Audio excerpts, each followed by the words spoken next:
Government do not use religion in politics, Prime Minister. Trial of Kamrul and Menon begin for July genocide. 11 party gear up to realise referendum mandate.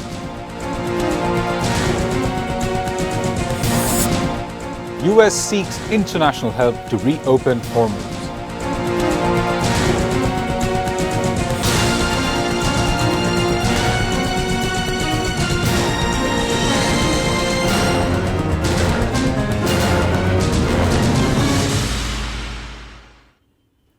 Those were the headlines. Good evening. I am Shahzan Hassan with English Bulletin. The present government does not use religion as a political tool. Everyone, irrespective of class, creed and society, even the non-believers will enjoy the same rights. Prime Minister Tareq Rahman made the remark while exchanging views with the leaders of the Buddhist community at the Secretariat on Thursday on the occasion of Buddha Purnima. He said all citizens should follow their religious ideology in rebuilding a humanitarian state. The Prime Minister wished the Buddhist community a joyous Buddha Purnima. The leaders of the Buddhist community presented the Prime Minister a crest and a statue of Buddha. Home Minister Salahuddin Ahmed, Religious Affairs Minister Mufazzal Hossain Kaikobad and Minister for Hill Tracts Affairs Dipen Dewan were present at the time.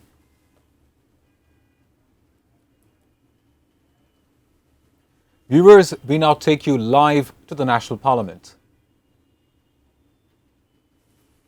এই তরুণ এই যুবককে সামনে নিয়ে আমরা এগোচ্ছি।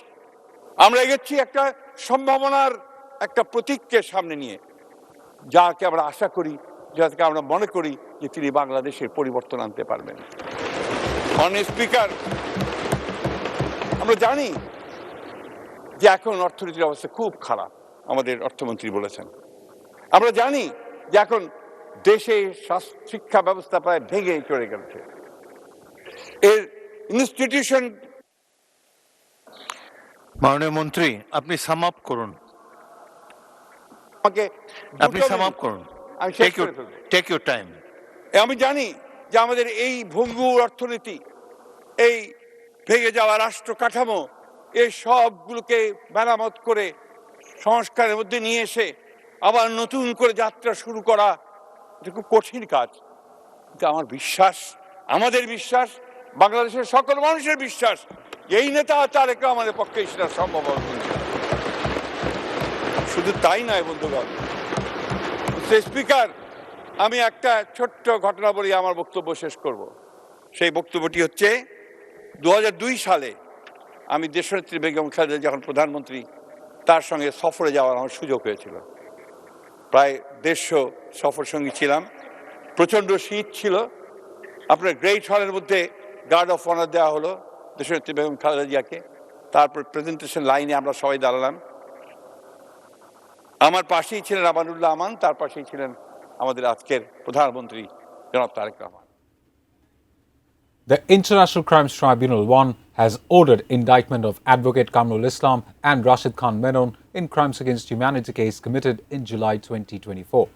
The International Crimes Tribunal 1, headed by Justice Ghulam Murtaza Mojumdar, issued the order on Thursday. Through the order, the trial of the duo began. Both the accused persons were produced before the tribunal during the indictment order. Advocate Kamrul Islam served as Law Minister of Awami League government. He was also the Presidium member of Awami League, the party that is now banned from political activities for July genocide. Rashid Khan Menon was the Minister for Civil Aviation and Tourism of the Awami League government. He was also the President of the Workers' Party. Both of them pleaded not guilty. 11-party alliance has announced series of programs for 3 months to realise the demand of mandate of the referendum. Coordinator of the 11-party and Secretary General of Jamaat-e-Islami Dr. Hamidur Rahman Azad briefed the media about the program after a meeting of Liaison Committee in capital's Mogbazar on Thursday. He said 11-party will hold rallies in 7 divisional cities eyeing enforcement of referendum's mandate. There will be rally in Rajshahi on May 16, Chattogram on June 13, Khulna on June 20, Mymensingh on June 27, Rangpur on July 11, Borishal on July 18 and Sylhet on July 25. Hamidur Rahman Azad said the government has done shameful act at the very beginning. The Treasury bench members did not take oath as the members of the Constitution Reform Council, ignoring people's mandate. US is pressing ahead with plans for an international coalition to open Strait of Hormuz, Reuters reported, citing the State Department cable. The vital sea channel remains closed, choking off 20% of global oil and gas supplies, with benchmark Brent crude contract hitting over US $126 a barrel. In a sign, the US was also envisaging a scenario where hostilities cease. State Department cable invited partner countries to join new coalition called Maritime Freedom Construct to enable ships to navigate the strait. The cable said MFC constitutes critical first step in the establishment of post-conflict maritime security architecture for Middle East, which was due to be delivered orally by partner nations by May 1.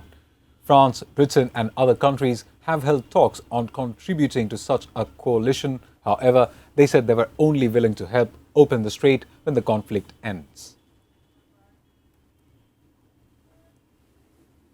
Information Minister Zainuddin Chopon has asked Jamaat-e-Islami to clarify whether the party will run the country as per Sharia law or existing law if the party gets the opportunity to rule the country. He made the remark at the 17th death anniversary of BNP's founder and former Minister Sunil Gupta at the National Press Club on Thursday.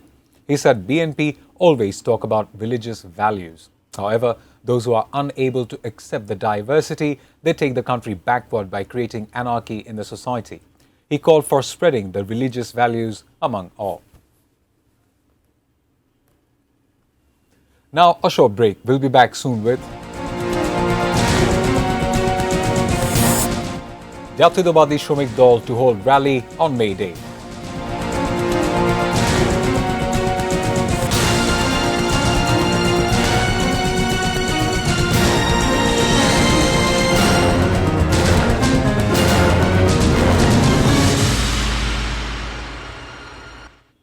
You're watching ATN News. This is English Bulletin. Jatyodabadi Shramik Dol will hold massive rally in front of BNP's central office in capital Noapaulton on Friday, marking May Day. BNP Chairman Tariq Rahman will address the rally. It will be his first address to any rally in Dhaka after taking the office of the Prime Minister. BNP organised a press conference to brief the media about the preparations of the rally. Addressing the rally, BNP Standing Committee member Nozrul Islam Khan said this year's May Day will be observed when an elected government is in power after the downfall of the fascist regime. It is expected the Prime Minister will implement his election pledges. Workers are suffering due to commodity price hike, he added. Prime Minister's advisor Ruhul Kabir Rizvi was also present at the press conference. Now, news around the world.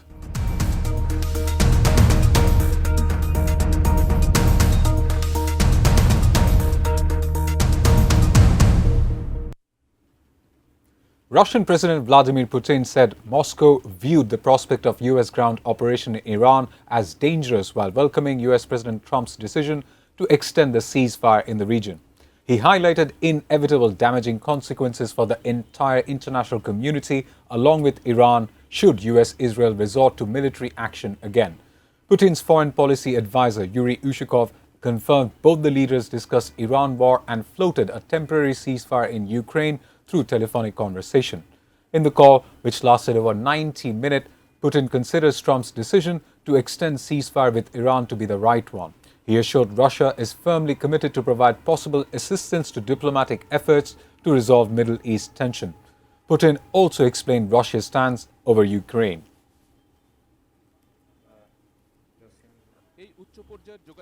US Defense Secretary Pete Hegseth had faced withering questions from Democrats over the costly conflict with Iran being waged without congressional approval.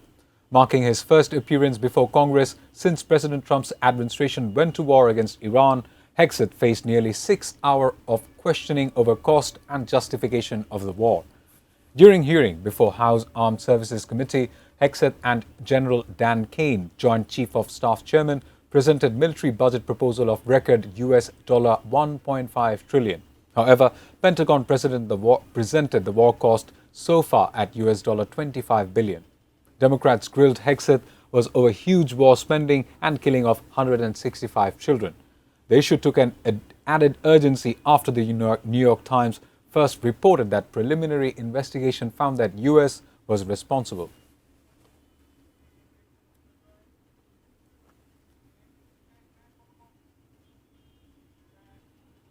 Before ending the bulletin, the top stories once again.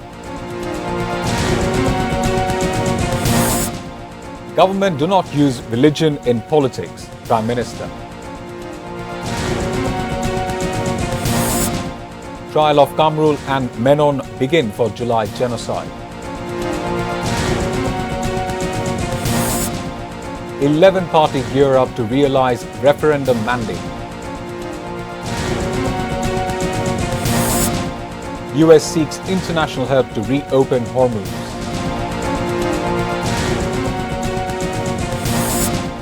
Jatyotobadi Shramik Dol to hold rally on May Day.